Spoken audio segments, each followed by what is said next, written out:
Good morning, good afternoon, good evening, wherever you are in the world. Thank you so much for joining us today for our first ever broadcast from Carmen del Alto. I am Padre Nelson Barrientos, and I have been working in the struggle for many years, walking with the poor of the mountains of the Andes in Chile. And today I have a special guest, Rene Barro from the Chilean Agency for Indigenous Peoples, who has been an incredible ally to the communities that we serve in the mountains of Chile. And we are here to talk to you today about Barrick Gold and the ups and downs and new discoveries that we have had recently in our long-standing fight for justice for the poor and the weak and everyone. So Rene, thank you so much for joining me. The point of these videos are to communicate with the outside world everything that has been going on in this little corner that many people have forgotten or don't even know exists. So, as a token of gratitude for joining us today, I have a special hat for you. Well, thank you very much. It's always a pleasure to come to Valle Alto del Carmen. And I feel really appreciated, and we feel that the work that we're doing at the Chilean Agency for Indigenous People is changing Indigenous people's lives, give them the right to self-determination, the right to decide what to do with their lands and with their futures. And we're here, both of us, to support them in this struggle. It's been several years since this started, and since 2013 the Pascualama mine has been paralyzed, but we continue struggling with several challenges. CONADI started its work in 2012 by establishing the indigenous law in the country of Chile, and we've been working with different communities all along our country to give people rights on their assigned lands, and also right for the self-determination.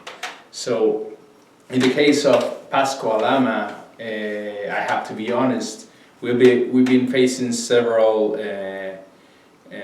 fightbacks from the corporation that is in charge of this mine, in terms of allegations that our agency was unlawfully giving rights to different indigenous communities that didn't have the adequate access to the land. So they were claiming. CONADI? Yes. So this was later filed as something that had no legal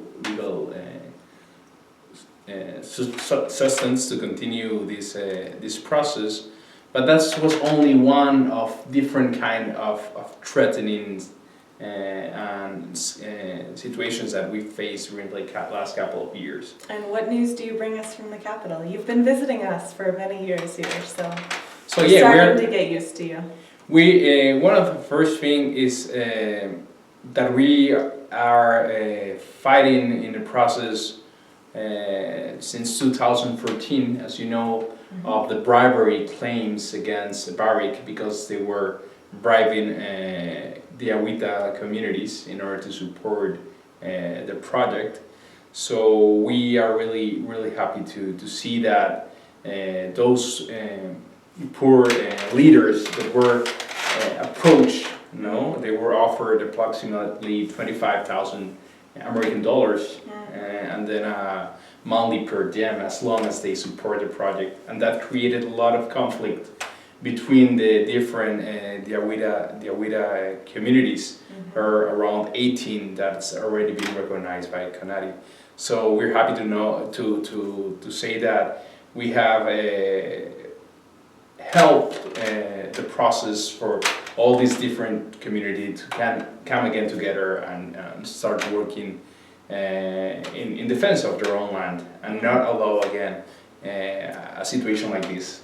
And for those of you who aren't familiar, there have been many attempts by Barrick Gold to go around the law and to say one thing and do another, and these bribery attempts are one of many, many issues that we have seen and been fighting against in many ways. And beyond the bribery, it was a very targeted political attempt to utilize Chilean law in a way that it was not intended, and left out a huge majority of the community that were not, either did not acquiesce to such bribes or were not even approached or included by the company in their attempt to access the world's biggest amount of gold that people know about. Yes.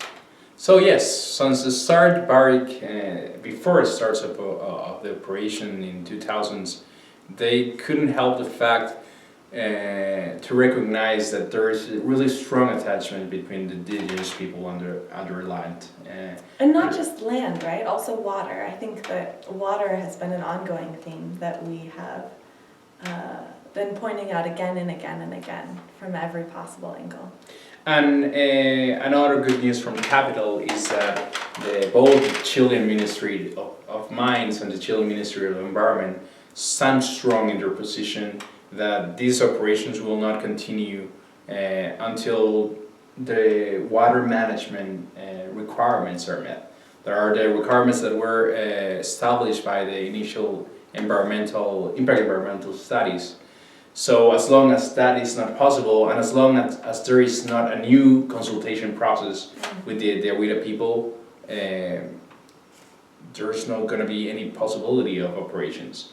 Also because, as you know, our neighbors from Argentina, who also have Pascualama operations, suffered last September a cyanide leak in their mine.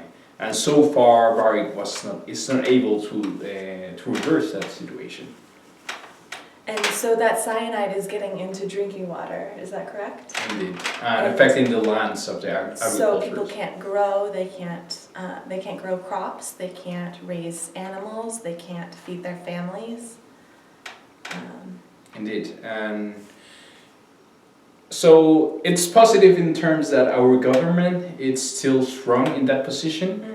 And the most recent news coming from Canada is that there is a starting process to a prosecution process in review of potential Barrick fraud in terms of the land acquisitions that they got in early 1996 about the potential of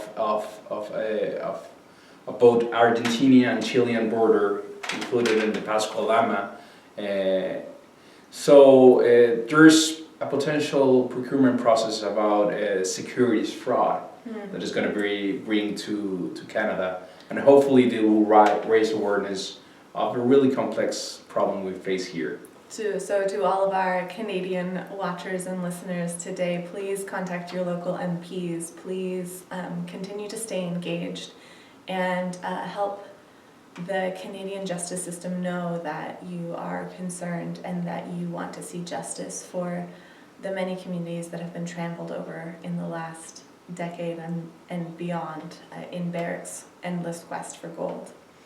Yes, and we're really happy that in a recent conversation between Justin Trudeau and President Michel Bachelet, they address the importance of having Canadian companies, mining operations, with a strong respect of indigenous community. So I think there's a lot of potential in that. Yeah, that's exciting. Thank you for sharing all of that information. Thank you for having me here today. It's been a pleasure. Thank you. Goodbye. Viva Chile.